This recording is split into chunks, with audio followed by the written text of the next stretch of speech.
एक मिनट रुक जाओ, रेडी होने दो. चलो ये कर लेते हैं. This could be a great intro. Hi, I'm Akshay. Hi, this is Saurabh, and you are listening to the Founder Thesis podcast. We meet some of the most celebrated startup founders in the country. And we want to learn how to build a unicorn. Hi, I'm Prateek Singh. I'm the CEO and founder of LearnApp. Not every successful founder needs to be an IIT or IIM alumnus. Prateek Singh is proof of this fact. In fact, in spite of being bright and curious, he barely managed to finish his schooling. But his innate intelligence, coupled with his curiosity and will to succeed, led him to create LearnApp, an edtech startup with a goal to bring forth experts from their fields to teach us tricks of the trade. Join Akshay on this episode of Founder Thesis as he uncovers Prateek's journey from growing up across multiple countries to becoming a wildly successful stock trader as a teenager. He then went on to create LearnApp, which is one of the few profitable and sustainable edtech startups in India, despite having what he calls the world's worst business plan pitch. So, Prateek, it's good to reconnect with you again after our last meet at a Starbucks, a serendipitous meet at a Starbucks. I want to know more about where you grew up and what kind of kid Prateek was. Tell me about like a 10-year-old Prateek. What was he like? Oh, that's damn interesting. Akshay, thanks so much for inviting me, man. So, a very interesting childhood, I think. And now that I look back, born in Abu Dhabi, and then I studied in Tanzania, Dar es Salaam, and then studied in Malaysia, Kuala Lumpur. What was your dad doing? Like, why were you globe hopping? That's interesting. So my biological dad didn't work at all. So I don't think I ever saw him go to office. The hero of my life was and still is my mother, and she Oh, was a principal. wow. So, so she would move from one city to another, one country to another, and then sometimes a continent to another, and we would move with her. And then much later in my life, mom remarried to my dad. Um, and because of him, I am where I am. Otherwise, I don't think I would have been able to do anything. But dad, he basically gave his entire savings and just let me trade in the stock market. But anyway, that's for another time. No. I mean, there's no better time than now. So we'll come to that on how your dad got back into your life. But so, like, you grew up in all these countries. Like, what was your, what was your mindset like as a kid? Like, you thought you'll grow up, get into a job, and like, or what was it that you were thinking? And Right. I mean, kids are awesome, right? They don't think about the future, which is why they're so happy. that's true. As adults, we worry so much about the future of what, and I think most worrying just never happens. The bad shit happens of stuff you never thought of, you know. So as a kid, I was super happy. I was making new friends, meeting new people. I think that's where my people skills developed. Also, it was a difficult childhood in the sense that my biological father wasn't. There was something wrong, and when we would move from one city to another, mom would start from scratch. So we would go from zero savings, and then she would build it back up with a new job in a new city, new country. No, but why did you move from country to country? So, unfortunately, there was something that always went wrong with the way my biological dad tried to work in those places, and something or the other went wrong, and we had to leave immediately. I don't want to get into the details, but it wasn't very pleasant, obviously, as you can guess. And mom had to find a job. Basically, we had to move out from that country, right? So just think about this, right? Actually, like in my mind, we restarted our lives 4 times from scratch. So to little kid Prateek, the definition of risk was nothing. What's the worst that happened? You'll go to zero? No worries. Mom climbed back up and I will climb back too. So for me, the definition of risk was nothing, right? Because my mom just built this so many times, built the family so many times. To me, entrepreneurship comes so naturally because there's some risk involved. I'm like, worst case scenario, kya hoga? You'll just start from zero. So that's okay. Okay. So, what kind of work did your mom do? Like when she went from one place to another, was it mostly like she found jobs and moved up in the corporate world, or did she start her own stuff, or what? Like, Right, right. So educationist, right? So she was a principal. She was a in Abu Dhabi back then. She was a school teacher, and she would go out of her way to work so much in this place called Birds of Hope for nursery kids. And she worked so much that one day, and the principal had a lot of attitude. There's this amazing story around this, right? So the principal said, "Hey, do you think?" Sorry, the owner said, Fale Faisal, I think was his name, and he said, "Do you think you can do a better job as a principal?" And mom said, "Me, principal? I don't think so." And that's how she got the job, and she never looked back, right? And then she kept getting a job as a principal in different countries, different schools. okay, okay, amazing. So, where did you finally settle down? And, like, when did your father get back into a more productive role in your life? Right. So I think in Singapore, after Singapore, we went to Malaysia. That's where I was studying in grade eight, equivalent to grade eight. Um, and that was awesome. So that was a British curriculum. The people were great. It was wonderful experience. And that's when mom divorced our biological father. And then we came back to India, not back to India. I came to India for the first time. Imagine me with this British accent. I didn't know Hindi, and I have to find a school. Oh, it was terrible, Akshay. It was awful. And mom found, Ratanbir Singh, who's now my dad. And he's like, "Beta, what do you want to do?" I'm like, "Dad, I want to be rich." I'm like, "I want to be Tata Sons. How do I be billionaires?" So I said I want to start a hedge fund, I want to own a hotel, etc., This is etc. like when you were still in school, you knew what's a Oh hedge yeah, oh hell yeah. Because to me, money was a big problem, right? We would move from one city to another, and we always start from scratch. I'm like, okay, if I can just take care of this money bit, right, then we can just play in the playground all day. We can have fun. So it became this mountain I wanted to climb on. Like, yeah, money ka problem nahi hona chahiye. Did you hate India when you first came here? I mean, considering that you lived in, like, say, Dude, Singapore. that's such a bad question. I don't know how to answer. I mean, yeah, after like a clean country like Singapore coming into the chaos of India, like, was it like a culture shock? No, culture shock. Yeah, I think when you meet adults, they're very nice to you. The culture shock happened when I met people my age. Acha. In what way? Like, Dude, imagine this young kid coming with a British accent saying your country is dirty. I mean, what do you think is going to happen, right? I should have been beaten up. But yeah, but I remember not liking India when I first arrived. I am sorry I'm saying that. I love this country now, but as a kid when I came, it just wasn't as pleasant as I thought. And also, I didn't have friends, right? So kids just want friends. Um, so yeah. So what do we talk about next? What happened after I came back to India? I guess. yeah, yeah, yeah. Hmm. So dad's in the army, right? So colonel.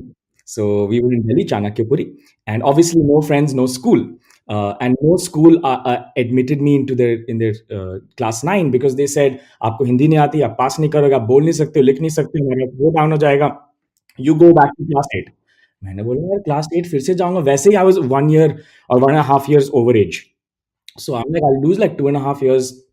And just time went by, I just couldn't get admission into a school. And dad called me and he's like, Beta, I've opened a brokerage account with ICICI Direct. I'm like, brokerage account? Wo kya hota hai? And that moment changed my life, I think, right? So he said, Beta, it's stocks. It can't be rocket science. Just go online and just figure it out. I mean, kudos to dad, right? And dad just put money in it and he said, just figure it out. So that's how I started. So that's why I said everything in my life is because of dad. Persistence because of great persistence, mom, and then career all dad. So I started trading, man, at the age of 17, and I think this is 2006. And dad's in the army, so hey, he would keep moving every 2 3 years. But that wasn't surprising to me. I was already used to it. So then we moved to Nainital. And army men get these weird postings. They won't get Nainital. They'll get Ghoda Khal. They won't get a normal sounding city. They won't get Alwar. They'll get like Tijara village. So it's damn weird. So we obviously, he said Nainital, but it was actually a place called Ghoda Khal. And then obviously I was translating. I'm like, Ghoda means horse, Khal means skin. What kind of place is this? So that's where, again, no friends, self isolation, just traded in the stock market. Hmm. Did you Learned how to. did you ever go back to school to get that stamp of schooling done? No. Okay, that's brave. Hmm. Uh, I don't think, I mean, yeah, I mean, now it sounds odd. I wish maybe it happened, but back then I was just like, hey, if I can make more money than when these idiots graduate from college, then it's okay. But that didn't happen. Then I was the idiot. So, um, Were you like making money from trading, or like I assume you like your days would be full of reading about stock markets, learning how to trade and stuff like that. correct. Yeah. So I read hundreds and hundreds of books. Like I would just gorge books every day. I would look at charts and stock market data for at least 10 hours a day, if not more, every single day, including Sundays. I was wholeheartedly dedicated to this. Like I would sweat volume and bar charts, like when I would cough, I would say Sensex. I was completely in it. And I said, look, burn my bridges. Like dad told me the story. He said when people went into war and they knew they were going to lose, they would burn their bridges. So if they came in ships, they would ask the ships to leave. And they said, now the only way for you to survive is to actually beat the crap out of the people in front of you. And that's what dad said, right? So just burn your bridges. I said, okay, there's no plan B. Plan B is to make plan A work, and I will become a successful trader. And there was no education around this, Akshay. Like when I would tell people I want to be a trader, they would say, trader, that's not a thing. It probably still is. People don't consider it a profession. But there's no support from older folks apart from parents. So it wasn't a career, right? But I wanted to start a hedge fund, and I would sit, on this vision board writing down, okay, if I managed $100 million, how much would I make in fees? How would that work? And stuff like that. But there was no place where I could learn this. So a lot of simple things took me many, many years to learn. So I've been trading for 13 years now. And I feel like a lot of simple things which could have shortened the learning curve could have just been taught in a few weeks, right? But it took me so many years to understand because you just had to do it by making a lot of mistakes. So I think that was a lot of time wasted. But anyway, So you hindsight's moved to 2020. Nainital. What next? Like you continued to trade there. Like how many years were you in Nainital? Correct. So about a year. And then I said, okay, this trading thing is getting really difficult. I also want to do a job and have friends because since I've come back from Malaysia, not had friends, I want to go to Panchkula and I'm going to find a job. And this friend of mine, Sahil, he said, dude, you can come anytime you want. Mera ghar tumhara ghar hai. Yeah. And I think that's and without telling him, Akshay, I landed up at his home saying, hi, I'm going to stay with you forever. And his parents just looked at me and said, who is this guy? And he said, no, your son told me that this house is my house. So I'm here to stay. So I don't think his parents liked me. They unceremoniously asked me to leave after a few weeks. But I did get a job in a call center, Akshay, which is very interesting. I think that's where I learned the most important skill anyone should learn. What is that? That's sales. Okay. Dude, sales gets such a bad rap, right? Sales is not calling a random person and saying, "Kya aapka RO filter expire ho gaya hai?" I think sales is about finding what the other person wants and solving that problem for him. And that empathy and problem solving skill and trying to figure out a solution and get the joy on the other person's mind that, yeah, hey, you solved my problem. I think everyone should know that. Because I think DNA wise, humans are self centered. If you read The Selfish Gene by Richard Dawkins, that's what it said, right? Self preservation, me, me. But no one learns empathy, right? So I think that was really cool. I missold travel packages to Australians. and earned a handsome 12,000 rupees a month as the top seller over there. So that was cool. And how long did you do sales for them? So that was a year, again a year. But I was living alone, very underconfident. I wouldn't use the bus service, Akshay, because I was scared to ask them to drop me. So I would walk to my room. I don't know why I did that. I was also like 18, 17, right? So, I mean, what do you expect? And एक तो कोई नौकरी नहीं दे रहा था. They're like, you're below 18, why would I give you a job? So बड़ी मुश्किल से these guys gave me a call center job. And you didn't have that school certificate also. वो तो हाँ, like वो तो था ही नहीं. People are like, which year are you in college? I'm like, dude, let's not talk about this, please. Can I sell you this pen? Please ask me that HR question. Sell me this pen. I'll do better, I promise. Okay. And then I felt very ill because I wasn't eating. People would come and have my lunch, and I was only eating once a day. I don't know why, actually. I think I was just very underconfident and scared to do anything. And I wouldn't tell people, don't eat my lunch. I don't know why. And I just became very But weak.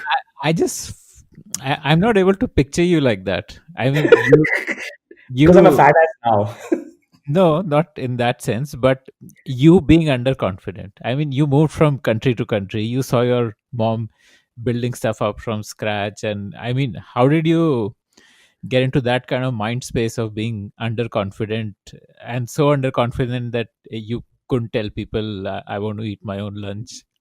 I'll be honest. I think after so much of expectation that, I'll manage money, I'll do well in trading, and 3 years went by, and my friends were getting into college, and I thought I just lost the race, Akshay. I just thought that like they'll get placement. I wasted my years, and I'm a total loser. I'm working here. I'm earning such a small amount. Um, what did I really do? What if I don't turn out everything that I wanted to? And maybe that just snowballed. I think that's a good Yeah. question. Okay. Okay. So, how did you like kind of come out of that mindset? I don't think I did for a long time. Then I got this job as marketing head at this school called Sapphire International School in Ranchi. Like a And regular CBSE school? it was British. It was Cambridge affiliate. So again, international, right? So they're like, oh, you understand this, you've done GCE, etc. I mean, I didn't give my O levels, but I knew what the pattern was at least. And they said, you come and do marketing, and they said head of marketing. I went there, there's no one there. There's just one desk. I'm like, who am I heading? They're like, no, you are the only person. So and basically my job was to talk to parents and tell them why they should join the school. How did So you like? How did you get the job? Like, did you like convince the owner to hire you, or was that it, or like how did that happen? Like, I right. mean, you're not So a obvious choice for a school to hire as a head of marketing, no? Like, so how did that happen?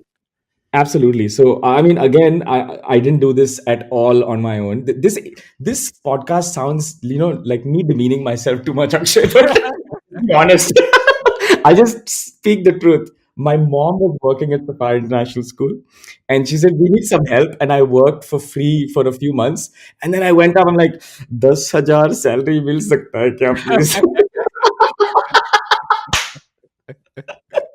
And I was so scared. And he's like, "Yeah, sure." I'm like, "A month, right?" Because then I started dividing it by 12. I'm like, "What if it's a year?"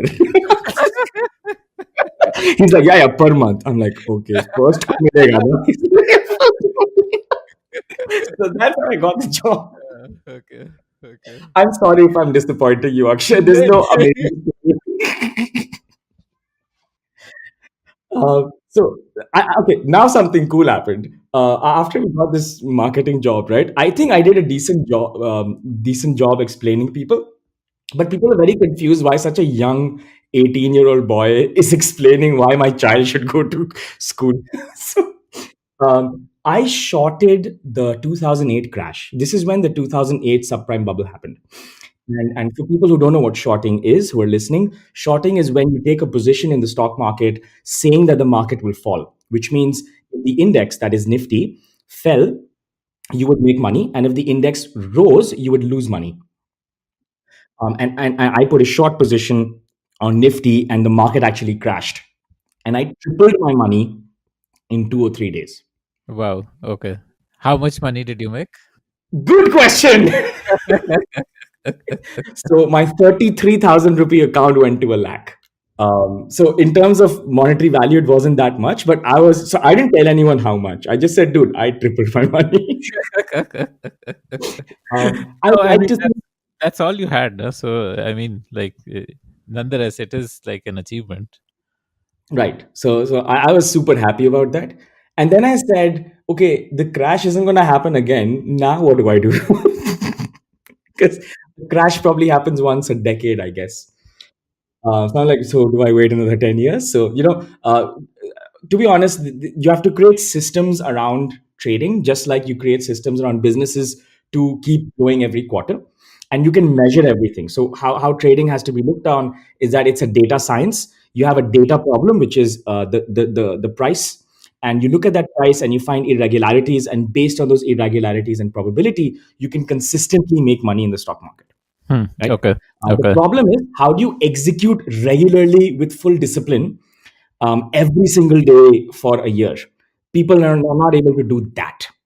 And what are you supposed to do, which is the strategy? People are not able to get that. So these two things you can put together, like wildly successful. Forbes 100 mein, I think 25 people are hedge fund managers. Okay. Okay. They're all traders, but they're so low key, no one knows their name. So you should go out and search hedge fund managers pay, and you'll see 2 billion, 3 billion is saal ka kamate hain, right? So there is a way to do it. It's just that it's not talked about as much. Okay. Okay. Anyway, should I move forward? Yeah. Yeah. Please. Please.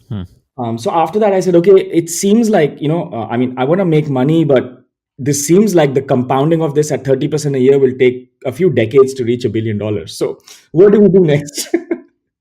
And I said, okay, I'll start a cafe, because CCD was very popular. Remember CCD? Cafe Coffee Yeah. Day? Yeah. Yeah. Not so long back. Not so long back. It's sad what happened in the end, but I said, okay, if CCD can do it, we can do it. Why don't we build something called Knights Cafe? And that's what we tried to do. We tried to build a cafe. I went to Where? a Which bank. city? We were planning to do this in Chandigarh, because that's where like dad used to stay. A lot of my friends that I made were online. They were all in Chandigarh for some reason. So I said, okay, we'll just build it there because everyone's there. And we used to play this game on Facebook, and that's where I made friends. And so Nights Cafe, we made, so actually we did everything except the business model, dude. Like, we made the logo, we did the menu card, we did all of that. We did the location, the interiors, the kind of chairs we should have, and the upholstery on it, but not who's the chef, not what will they eat, where will the people come from, like none of that. um, and obviously that failed, because it just failed. We spent 6 7 months on that project. The bank said yes, we'll fund it. Okay. And we means like who else was with you?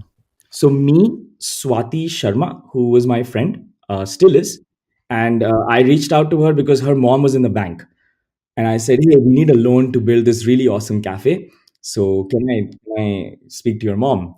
And I'm like, "Okay, since her mom is gonna help us," and she connected us to a completely different bank and said, "Do this, and they might give you the loan." And they agreed, actually, that IDBI was the bank, and they said, "We'll give you the loan. Just give me this. Give me the location, and we'll release the amount because it's a small amount." And I said, okay, fine. And 6 7 months went by, and I got everything aligned, right? Everything was aligned, including the interior designer, everyone. And then I go to the bank. I'm like, you asked for all these documents. It's ready. Please release the amount. And he said, no, no, we can't do this. Please leave.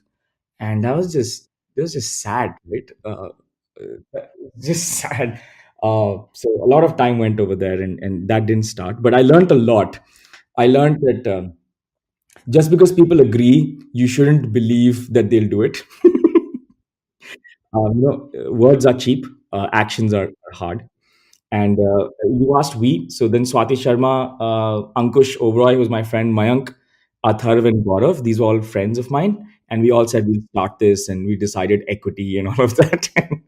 And that's the story, right? And by this time, I was earning some. 12 to 13,000 a month from trading pretty consistently. Okay. But I knew it's not going to be in crores anytime soon. I was a successful trader, but I didn't have the capital. Yeah, right. Okay. So and we would make I would make money very consistently. Like very rarely would a week go in losses. Almost every week would be profitable. So that was nice.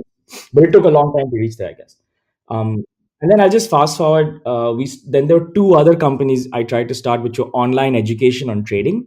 One was Trader Sales Forum, and the other one was called Tradeonomics. Both didn't do well because the owner didn't like the idea of video and thought that no one will consume video for education online. Hmm. Okay. Oh, owner meaning like you weren't you the owner? So he was the guy funding it, and he said, "I'll give you equity, but I have to run it." He gave me a fancy vice president title and said, "You have to run everything. I'll fund it." And I think he said, "I'll give you 12% of the company or something like that." And but that didn't work out because I call these alignment issues. You know that the management didn't agree on things, and I think that's why most rock bands and startups fail. The band doesn't fail; the people do. they just Got they it. just Okay. couldn't stick together. Don't you think? Akshay, what's been your experience in this? Yeah, so my very first venture was like very similar to yours in the sense that we had zero understanding of business क्या होता है वो धंधा जो है वो उसकी कोई understanding नहीं थी. We were starting a education thing, and our calculation was like this, that okay, in one class one faculty can handle 10 kids, so for every faculty we hire we can make X rupees. Yes.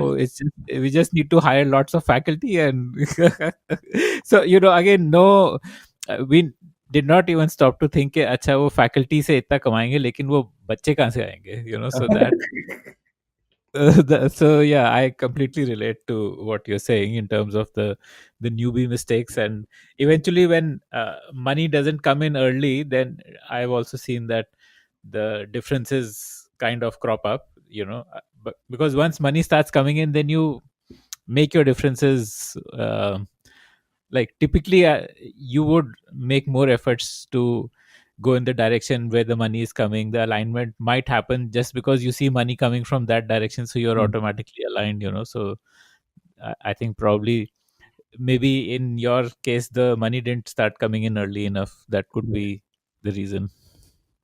Yeah, I totally agree. And then I think there are just three things to business. What I've understood so far, one is the people. Are they motivated and they really care about this, etc.? And can you keep them motivated and stuck together? Second is obviously capital. Like, do you either raise capital or your cash flow is strong? One of the two. And the third is distribution, right? Like, is this a machine that can continuously grow over the next few years at least, versus just one-off project where you get and then the business just dies away? Like I think that going concern thing is very difficult to do. Consistency kaise aayega? It's easy to do a consulting project, earn some money, and then feel like, oh, I earned 2 lakh rupees this month. But can you really do that every month for the next X years? I mean, that's difficult. Right? Like, I think making money and then building a business, they're completely different things, right? Actually, like, I mean, we could just stop running the business and just do consulting and just make money, right? But that's very different from building a business machine, right? They're two different Right. things, I guess. Right. Yeah. So over these two failures, you kind of learned about building a business. Correct. Correct. About, I think over here, I just learned alignment, that how the founding team has to be super aligned and super talented, and their expectations should be set. Because I don't think I actually ran a business at this point because they just never took off. Like executing, it's so easy to make that PPT and plan and then project and all of that, but can you really execute a simple idea? I mean, to the listeners listening, think about it. Can you even start a blog, which is the simplest thing to do, and just do one post a day, one post a week for the next 4 months? I bet most people can't. Right? It's easy to get excited in the initial idea, but can you really execute? I don't think most people can. I think it's difficult, and I couldn't. So I said, okay, enough of this. And there was this. Which year was it when the second venture also didn't work out? Oh, that's a good question. So Market Scientist, which is the falling venture, started 2014. So I'm guessing this is 2011, I guess, or 12, 12, probably 2012 or 13. Sorry. 2012, somewhere there. So I'll find out. It's probably 12 or 13. And there was this drama in the end, and it was all online because I was not with this person, and I just said I'm leaving from now, and I can't do this anymore, and that's how it ended. And I never took a salary, never earned anything off it, just wasted time, I guess, but learned about alignment. The new venture, there's these two websites, right? Duolingo and Code Academy. I still love them to this date and still think about them because they make you do something to teach you something versus give you a lecture, right? And I think lectures are like totally outdated. Although that's what LearnApp does right now, but but I think their history. So with market scientist, I said, okay, I'm going to create this platform where just like Duolingo and Code Academy, you can actually draw lines on a trend line on a chart, do valuations on an Excel sheet, all online, and be able to learn these skills by actually doing it in real data versus listening to someone or reading a book. And I said, okay, how do I do this? I can't hire someone. And I just learned coding, very basic. I would copy code snippets, make them work somehow. There's no option of hiring a freelancer also, right? Because there's no capital. It's just you. And I just learned coding, started marketscientist.in, started posting blogs every day, started posting a bunch of stuff every day. And I was told that if I compare brokers, then brokers would, and if someone clicks on open an account, they would happily give me a commission. I said, oh, wow, I can make money from this. I never knew that. And we used to get about 1,000 users a day, which was really surprising. But I think no one was doing this, Akshay. That's why, right? Okay. So this was like your solo venture on the same concept only, that you wanted to teach people how to trade. Correct. That's right. And so were Trader Sane Forum and Tradernomics, the two before this. They were the same, but then someone else owned it and it didn't happen. But this is the same thing. But except I said I'll do video because I think, video works. Um, right. Uh, I'll tell you a little story if you don't mind of a turning point over here. Yeah. So the two most interesting brokerage houses in the country today are Zerodha and Upstocks. Have you heard of them? Yeah. So back then they weren't Zerodha and Upstocks. They were just Zerodha and Upstocks. All right, I'm being honest, right? So, and what happened was I wrote to both of them, to Nitin Kamath from Zerodha, saying, "Hey, I run this amazing, mind-blowing website, and Yeah. I'd like to, take a commission every time someone opens an account through us." And then do you think we could work together? I think I can create an education portal within Zerodha, and we can call it Zerodha Academy or something like that. And I simultaneously also wrote to RKSV, which is now Upstocks, saying the same thing. Nitin didn't reply that at that point because he was unwell, which I found out later. But these guys at RKC said, okay, we want to do something. And then Raghu called, and dude, he called from America. मैं तो इतना खुश था, मतलब foreign number से phone आ रहा है. I have hit the big time, baby. And I picked up his call, and in American accent, he's like, "Hi, Prateek, how are you doing?" I said, "बहुत बढ़िया जी, आप कैसे हैं?" So I was just happy someone from America was calling me. He's Okay. like, "We love your website, and we think that we can possibly work together." I said, "Oh, that's great, Jago. I would love to work with you. I think you have the talent, but you don't have the resources, and we could provide that to you." So I said, "That's great." And then I went to dad. I'm like, "He's saying resources. He means money, right?" What does that mean?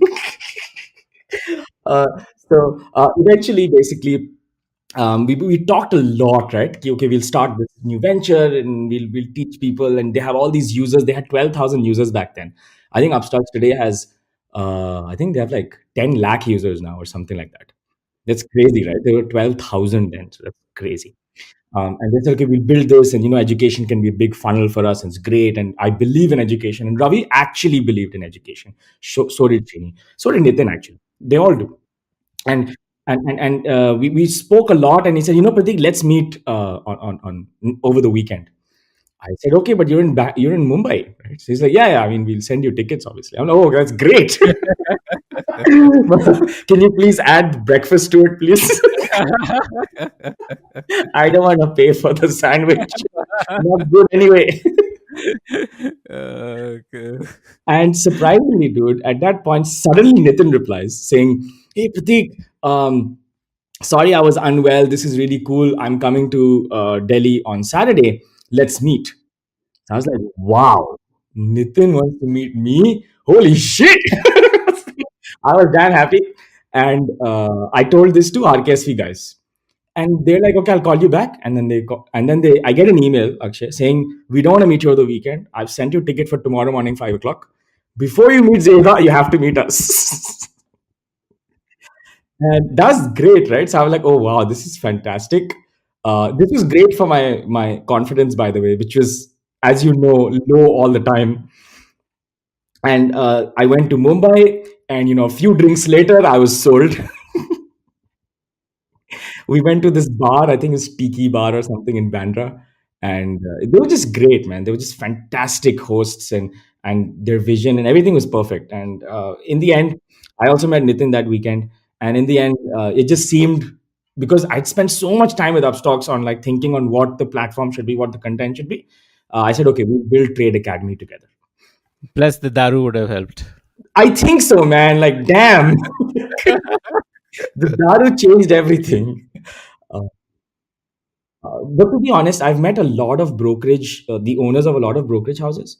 It's probably only these guys who are the nicest, smartest, most intelligent, and have the vision and all of that. But mm, a lot of the other CEOs just want to run the brokerage for just like that. Maybe because they're hired hands, Akshay. They don't own the business, they're not founders. But I mean, it's only these guys, even some smaller businesses like SaaS Online, fairly unknown but really smart owner. I think the guys who actually own it, who want to change the industry, actually do something. The rest are just there, like whatever. So that's the story. The market scientist ran for about 8, 9 months. It made some money, and then it just turned to Trade Academy. And then we ran Trade Academy for a So good four Trade years. Academy was owned by Upstocks. Like you had some stake in it, or what was the arrangement? Correct. Yeah. So basically, market scientist was supposed to, was supposed to own a stake in Trade Academy, and that's how it was supposed to be.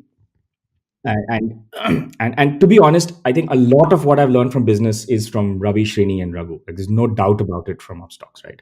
I learned so Why? much from them. Why do you say it was supposed to be? Like, why So using that term? the arrangement didn't go through. I think because Trade Academy could have grown to something better, but it didn't. And I also feel like we didn't, as a business, do as well as we could have. Like the resources that Upstocks gave us, I don't think I was qualified or smart enough to actually grow that business as much as I should have. And for that reason, one, I don't think I deserved that because it didn't grow as much.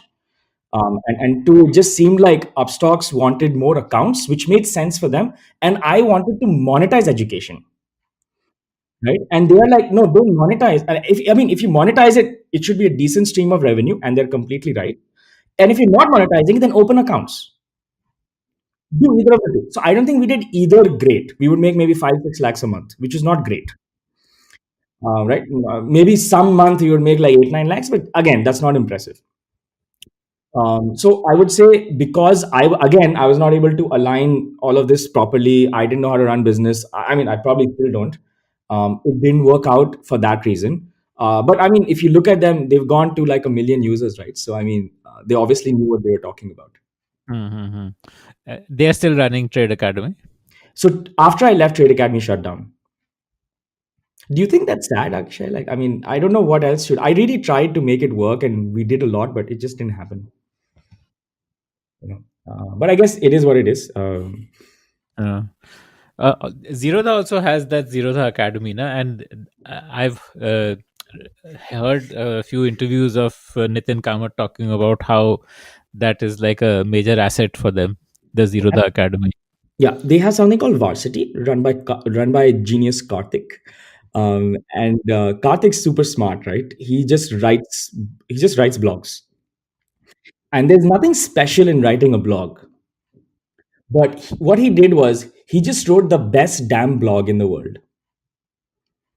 Like there's no better resource out there for text if you want to learn about stocks than Karthik's writing.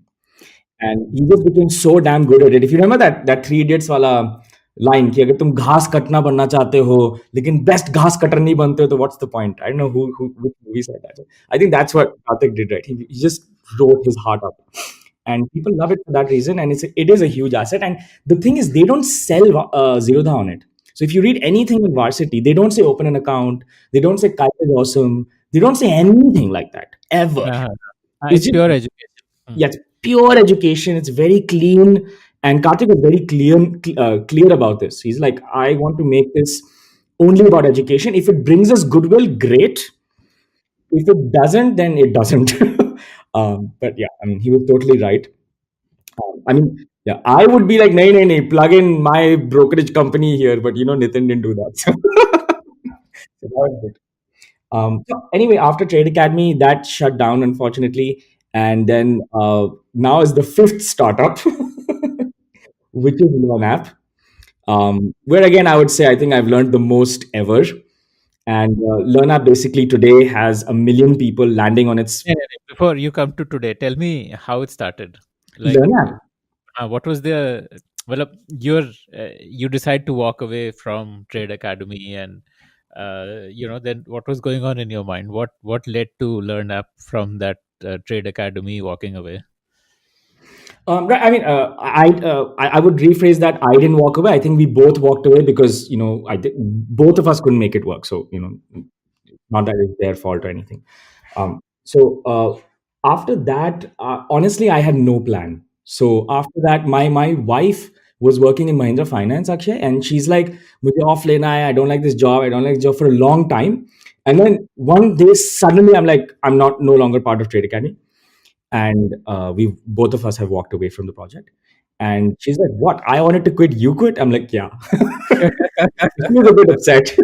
And she's like, "What are you going to do?" I'm like, "I don't know, but I feel free." And I joined the gym. I joined mixed martial arts. In the morning, in the afternoon, I would swim. In the evening, I would go for a cycle ride or a walk. And that's what I did for a few weeks. And then I realized someone has to pay the bills. And then I reached out to a few brokerage houses and said, "Hey, I'll just do these online webinars for you." And the thing was, at this point, my trading was so automated and so good that I was already earning enough to like make savings, which meant that I could pay off all the bills and still have money left over. And the thing about automated trading is that I don't need to be involved. I just run the program and it trades for me. I would just monitor it once a week, maybe over the weekends. Okay. How do you do automated trading? Like, did you write code for it, or is this something which you can like get through a SaaS platform, or like how do you do that? Like, Right. So hire quants and coder and developers, and you have to write custom code for it. So you don't have SaaS platforms for it yet. You have like uh, partial solutions, but not end to end. So you'll have to come up with your own strategy by doing all that data crunching. Then once you come up with that strategy, you actually automate it in Python and place orders in the exchange, stuff like that, and then you finally come up with your trades.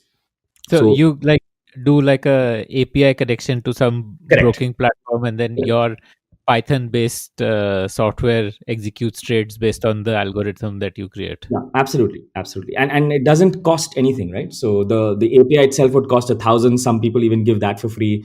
There's a brokerage cost, and you pay your developer. That's it. So you hired a developer and got all this done. Correct. Like, Yeah, correct. A good developer who was paid very well, and he would basically, I would tell him the strategy. He would code it. We would build it, and then we would execute it. And we still do it today. So it's just on a simple DigitalOcean server. It runs every day. It logs in every day. It trades every day. That's it. So yeah. So that was cool. That also brought a lot of financial freedom and like mental freedom, right? Like I can do what I feel like. If I don't like it, I won't do it. So I think that's very powerful. And I said, okay. And I started doing these live classes with people, and they started paying me for per class because I just like talking, as you can see. And Yeah. then they would pay something for that, and I enjoyed that for a while. And then my now co-founder, so we were four co-founders, so Hale, Swati, Ankush, and I'm the founder and CEO, Pratik. And Uh, Swati is your wife also. Swati is also my wife. That's right. Who knew? Yeah. I went to her for a loan, and now I married her. Okay. And Hmm. so Ankush said, you should go talk to Nitin. I'm like, dude, I mean, why would Nitin Kamath, one of the smartest entrepreneurs, even listen to me? He's like, no, no, you should write to him. And I wrote to him after, I think, a few months of leaving Trade Academy, after just doing nothing. And he said, come over, So meet me. the four of you decided that you want to start this like an online education venture together, and then you wrote to Nitin, or like Right. what was the stage at that time? Right. That's a good question. So back then, it was just me and Ankush who said we'll make videos and give it to other brokerage houses, and we'll just earn from that. And one of the ideas for our like reaching out was like, let's just talk to Nitin and see what happens. Okay. The idea wasn't that we'll build an education platform actually. So LearnApp still wasn't born. It was just like, let's speak to him. And then he's like, no, Pratik, like you have great quality and this is great. And last time it didn't happen. And, give me a good business plan. And I presented to him the world's worst business plan.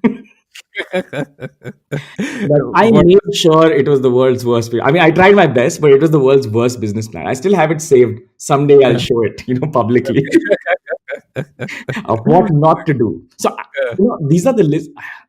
Everything I've done is wrong. Actually, now that I think about my life, everything I screwed up. So I gave him that, and that list basically said we'll reach out to chartered accountancy coaches, and Prateek Singh will teach them about trading, investing, and this is the market size, and this is why you should invest. I don't know what he saw, but I'm pretty sure he didn't see the business plan as viable. He saw something else. I don't know what. I mean, God bless him. He basically invested of the belief that we will build something in the future, and there might be some value here. So if anything, like the second life was given by him, right? Because he trusted in me and not my ability. I don't know what, but it was just me, right? That he'll do something. He'll figure it out. So he actually funded, and the idea was that Prateek Singh will teach like 7, 8 courses. We'll charge 3,000 per course. And I said, will this really become a $1 billion company? Where like everyone's listening to Prateek. So then I made this framework. Akshay, I want to share this with you. It's called the Genie and the Lamp framework. Right? Basically, you imagine you have all the network in the world, you have all the money in the world, you have everything. You just don't have time.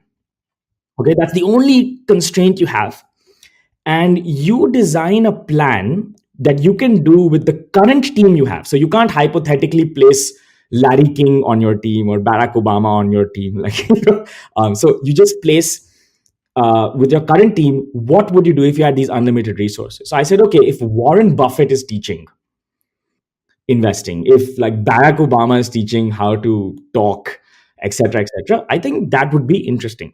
Barack Obama's example is wrong, but I said, okay, if this fund manager is teaching valuations, if that fund manager is teaching top-down analysis, so on and so forth, that would be of some value because it's not a professor; it's an actual guy who's managing billions of dollars. I thought that's interesting, and I said, okay, if this was like super cheap, super affordable, then we have a shot at getting lakhs and lakhs of users. So I went, sorry, yeah.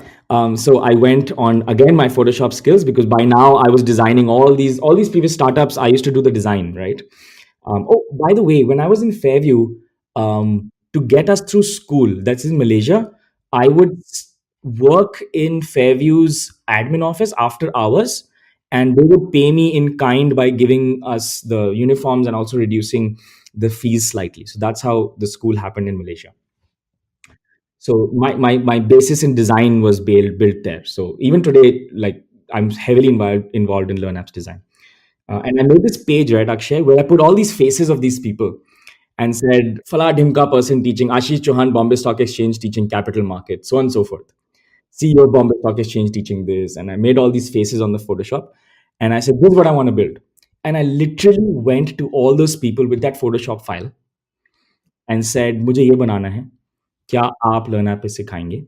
And people like Mahesh Patil, who manages $40 billion, said yes. Wow. Okay. And that's how we got our first 10 And people. you did like a cold email to them, or like how did you get time from them? I landed up on their freaking office, waited until they gave me an appointment, and talked to them. And I remember I was sitting, and it was my third visit there. And finally, Mahesh Patil, the CIO, just walks in, slim guy. I was like, damn. And he's managing 40 billion, I think, at that time. And I showed him this 10 minutes into it. He just asked me, why are you doing this? I said, I wasn't formally educated, but I think I still made it. And I think if people who've been there teach what actually needs to be taught versus theoretical stuff that no one will ever use, I think we can change the way financial education works. And I just saw this glint in his eye, and he said, "Okay, I'll do it. What do you want from me?" And then that's how we got the first 10 people. I think all of them were managing at least $1 billion at that time. And all of them, that's how we got our first 10 people. That's how LearnApp started, right? So, I mean, that's it. So you got them to, like, you took a video crew to their place and shot them teaching a course, or like how did the first version of the product launch? Yeah, I mean, the first version wasn't great, to be honest, but the first version was basically we would ask them questions, and we would plan a day in advance of what needs he needs to be teaching, and we would film them. Their teams would get involved, get out data. So Mahesh Patil, for example, from Aditya Birla, taught when oil goes up, how does the stock market react? So macroeconomics and stock markets and sector-wise. So if oil went up, how would the industry react? How would the airline industry react? So on and so forth. And he uses this daily. And that was interesting. And basically the idea was it should be filmed like a movie, so it's super interesting because no one wants to listen to a talking head. So it's produced extremely well. Like, we have sound engineers, we have these nice cameras there, we have great lighting, we have great storytelling, there's a good flow, the animation's great, the production quality is top notch. So if you compare Coursera, Udacity, Coursera is probably at 4% completion rate, we're at 55%, Wow. Okay. because our production quality is high. Second And was that a leader should production teach something. the production quality was funded by Nitin's money, basically. I mean, yeah, that's what we did. But to be honest, it didn't cost that much, right? Nitin. So remember, Zerodha didn't fund us. Nitin personally did, right? There's a difference, and it was 1.7 crores that he gave us, and the startup cost, like when we launched, we had spent 35 lakhs on this. I don't think that's a lot of money. And to get like these 10 billionaires on board, and a full-fledged LMS system that we built with our own tech team from scratch. I mean, 35 lakh. Yeah, you like hired a tech team also, like at that stage only. Correct. Keep in mind, these guys weren't paid well at all. They were paid at probably 1/6 or 1/7 of their market value. Everyone was. And they all did it for only one reason, because they thought that we were building something amazing. Okay. So that was like your personal selling skills that helped you get this off at like a 35 lakh number. I certainly hope so, because I knew one thing, that once you start up, there will be 10 things that change, and you'll need to have enough money in the bank to change that, because you can be wrong. By now, I knew that I am going to be wrong somewhere, and I don't realize it. So that's why I'm a cost Nazi. I try to keep costs as low as possible. Although today, LearnApp probably spends like 25 to 30 lakhs a month just to run the business. And we're profitable, Akshay. We didn't raise any money after that. We're completely profitable, high 70% margin, and we're just cash flow positive, right? We're not raising money from venture capitalists. Okay. Okay. Amazing. So the first version, then what was the traction like? How many customers signed up, and how did you go about acquiring customers? Right. So I think I thought it'll be a big deal, and the press and all would talk about it, but nothing like that happened. We just made an announcement on social media, and the first day was amazing. We did 5 lakh rupees worth of sales in the first day, and I was super pumped. We This was announced. the brand of your teachers, like the educators. Their brand was pulling in the audience. Correct. Correct. It was just new, right? Like a billionaire fund manager is teaching me. I wonder what he'll teach me. And here's what happened, right? So I'll tell you the complaints, the hits and the misses. The hits were that people are like, "This is amazing. I didn't know all of this. Wow, it's amazing value for money." We were charging 500 rupees a month to access all the 10 courses. We're still charging 500 a month, but now we have 100 courses. So I think we need to change pricing, Akshay. It's still 500 rupees. But okay, I need to change that. But we're probably going to change that soon. And the misses was is that people said, "Hey, I expected to learn something highly complex from these people." So all the advanced guys who've been in markets for like decades or maybe even 5 6 years, they were disappointed that, hey, why is this guy teaching me about like macroeconomics and stuff? I want to learn like something really deep, really complex, and we just weren't producing that kind of content yet. So those were the misses, and I realized that the bottom of the pyramid is always the most, right, the beginners who want beginner and intermediate content. So that I think that we were successful, but the guys up, they didn't like it. I don't think anyone Hmm. who was So did you experienced liked it. spend money to get customers, like Facebook ads and all that, or Oh like yeah, this was? never. So we don't have a CAC. We don't spend. We just do something called retargeting, which you obviously know. When someone lands on LearnApp, we show them an ad, but we don't do ads. Ads. एक तो पैसा भी नहीं था, and plus I don't like the idea of doing ads. Like naturally, what can you do to get people coming on your own? Even today, 95% of our users are direct type in. So people type in learnapp.com and come. Wow. Okay. And It- it's a large base, right? It's like almost 80,000 a month people. okay. Okay. Okay. So So tell me about the journey from then, like from the first version of the website with 10 courses to where you are today. So I think a lot happened, right? So we tried a lot of things. In the middle, we wanted to do news, and we did this story on Jet Airways, and we spent 2 months on it. And people were so confused why we're doing news, so we stopped that. I'll mostly talk about the failures because the hits are easy to say. Um, we did live classes a lot, so people would come, they would attend live classes called webinars. Now everyone knows what it is. In 2018, surprisingly, people still didn't know what they were. And But we would these live classes were with the same brand names? no. So you wouldn't have those level of people teaching, but you would have practitioners teaching. So people who have 7, 8, 10 years, like experts, I guess you can call them. So, for example, one of them was a banker at Citibank in Hong Kong who used to look after. He was one of the fund managers. Was he the CEO? No, but he was a fund manager. So I still think the level was high. Right. And this would be like a buffet, like you have like a Netflix system basically. You pay 500 per month and you want to do a webinar, you want to do a pre-recorded course, everything is open to you. Absolutely, that's right.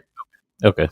And one thing I realized, the live classes would get maybe maximum of 60 people, mostly less, and we would have tens of thousands of subscribers. And I was so confused because all edtech companies would do so well with live classes. Then I realized all our users are 25 to 35 or 40, yeah, maybe 40. They're all working professionals. They can't do the time sync, right? They don't have time. They have the money, but they don't have the time. And that's why all the other edtech companies which cater to kids, जिनका काम ही है पढ़ाई करना, they can attend live classes. So I think for working adults, live classes is difficult.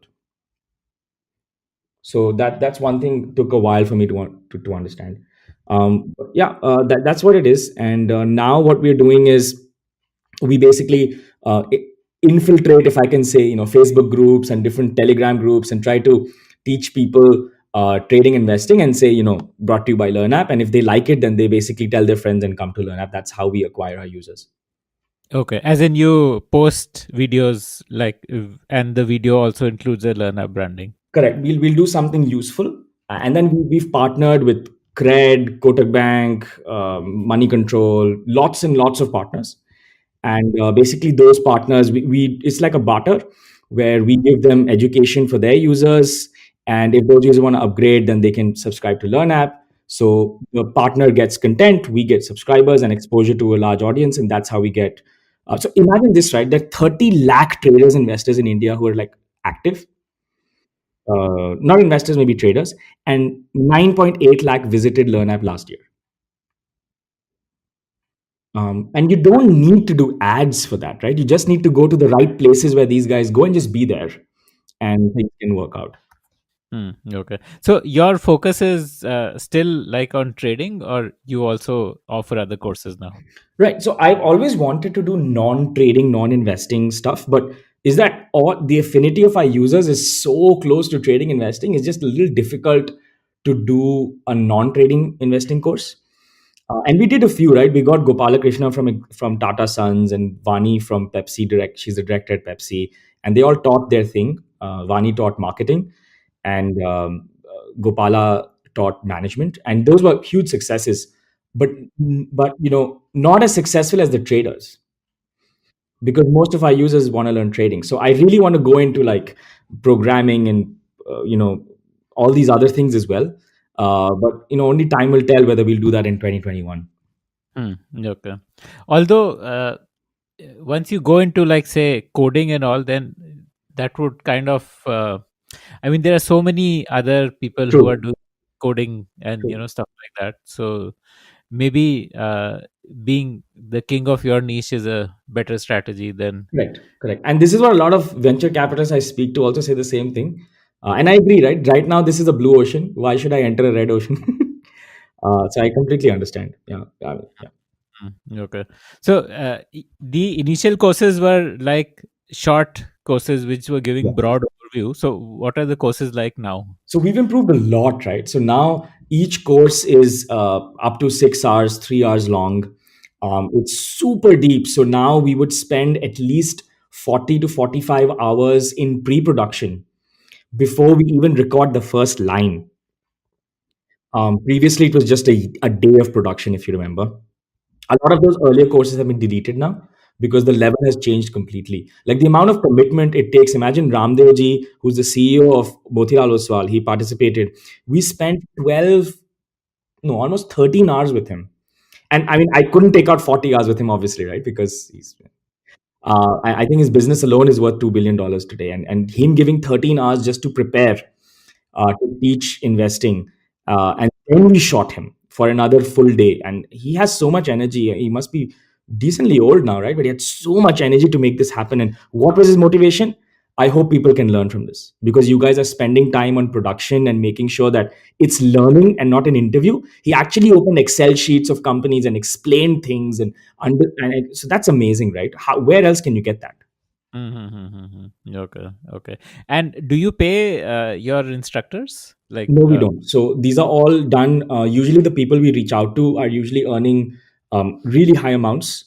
And so it makes yeah, sense to. I mean, it'll be insulting to offer to pay. Yeah. I mean, if I could offer, then we probably have to sell LearnApp 10 times over. So I mean, then it's just convincing, I guess. Okay. Okay. So, what is like your organization structure today compared to what it was when you first launched with a couple of coders in your team and your co-founders? So, what is it today now? Right. So we're almost 37 people today, full-time employees. Last year, this time, I think we were like close to 9. So if the trend continues, we should be 100 plus next year. Maybe you can help us reach the Raksha. Absolutely. So, what is the like the split of these people? Like, these are mostly coders, or? No, so you'd be surprised to know we have only 2 backend engineers, which includes the CTO. And then we have 2 front-end engineers. So that's just a team of 4 people. Then we have about 15, 16 editors and sound engineers and motion graphic artists. That's the bulk. And then the rest people would be operations. We don't have a sales team. So we have one person who does customer support, which is basically when a person, and I think for having a lakh users and having one person customer support means that the product is good, and there's not a lot of assistance being needed. And that one person basically Ask them two questions.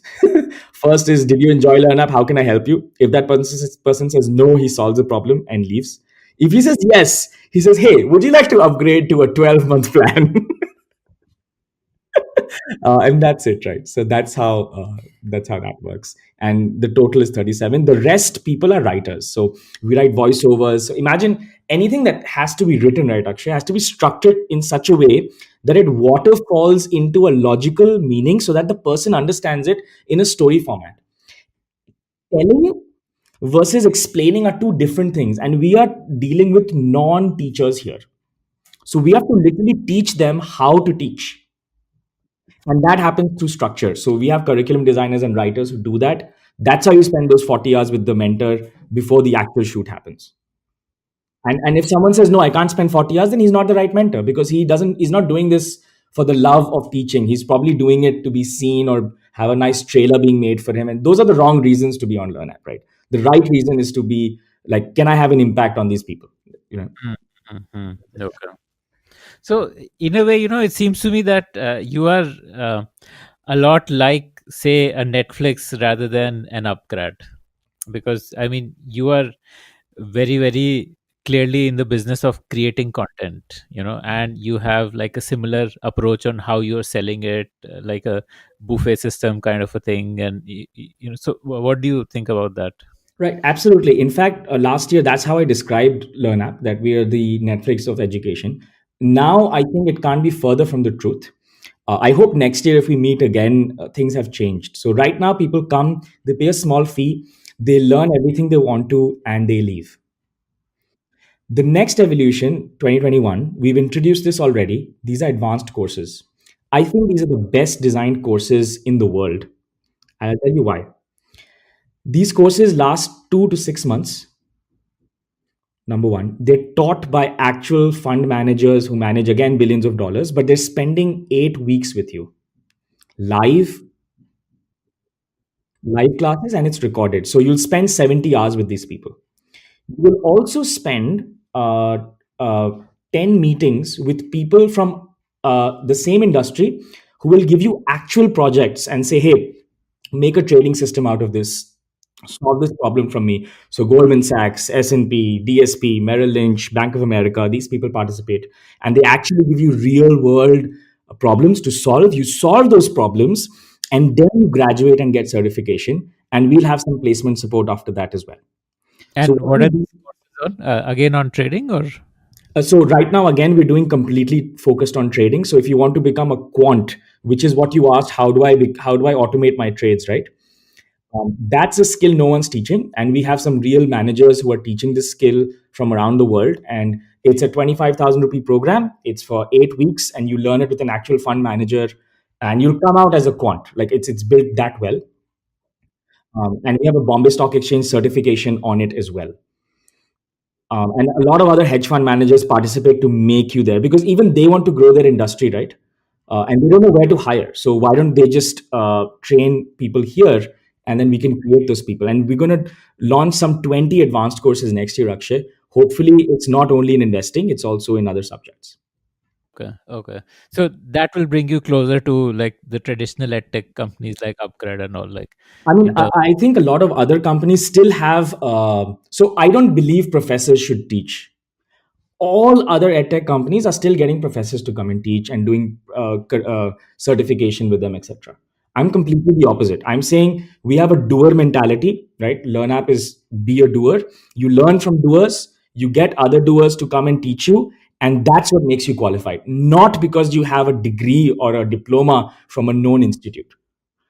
You do it because an actual person is giving you today's problems, and you've solved it 10 times over, and that's why you deserve the job. This is completely different, and this is where all my peers are going to go towards eventually. I'm going to it now, and it seems obvious to me now, but in the future it will seem obvious to them, and they will probably do the same thing. Mhm. Okay, okay, interesting. So, okay. So, what is it that is currently like something that you are personally trying to learn? I mean, you run a learning business, so what is it that you're trying to learn these days? I mean, as you know, right? So I'm a voracious reader and all of that, because I will usually read 3 books simultaneously. Right now, I'm reading Zappos delivering happiness, Richard Branson's Finding My Virginity, Principles by Ray Dalio, and A Ride of a Lifetime by Robert Iger. So, but for LearnApp, there are three things I wanted to learn. One is how to manage people better. We never used to have like quarterly KPIs and what we should be looking at. So we just started that and it's working extremely well. For example, the editor sitting Akshay, his job is not to produce video. He thinks his job is to produce video, but his job is actually to make sure he can attract more users to that course because it's produced well, because it's explained well, and he should be able to measure that. So can you, again, I'll use the word again, can you align the editor to understand how he can produce a course that is better than any other course in the world? And when that happens, right, when everyone is towards that north star, then that's how you become the best edtech company in the world, right? So that's one thing I'm trying to learn, how to align everyone towards a common goal. And their daily job is not their actual job. Their final outcome is what the customer thinks, right? That's important, which means I need to share data, give them data, tell them about it. They should be able to access company data freely, stuff like that. So that's one thing. Second thing is, I don't know how marketing and branding works. I'm really trying to learn that. I don't think we like, no one knows LearnApp's vision of what we're doing next year, right? So I'm going to spend more time explaining that. Um, the other thing is just general marketing. Just how do you attract users and tell them about the offering? I'm just saying existing users. I'm not even saying new users. I think our existing users don't know about what all we're doing. I think that's something I'm trying to learn. And the third thing that I think I really want to learn is how you can hire and train people efficiently in the company so that we can all grow. I think it's so difficult, right? You hire someone and then it takes 3 months for them to get up to speed. And then maybe you realize they're not good enough in the first place. Or if they're good, then they become productive in the fourth month. So that cycle is really slow. Is there a better way to do it? Yeah, and then just general. There's just so many other things like design, and then how do you go forward, and how do you hire the right curriculum designers, etc., etc. So that was Prateek's amazing and unusual journey to founding LearnApp. Check out the amazing courses they offer at learnapp.co. That's learnapp.co. You like the Founder Thesis podcast? Then do check out our other shows on subjects like marketing, technology, career advice, books, and drama. Visit thepodium.in, that is thepodium.in, for a complete list of all our shows.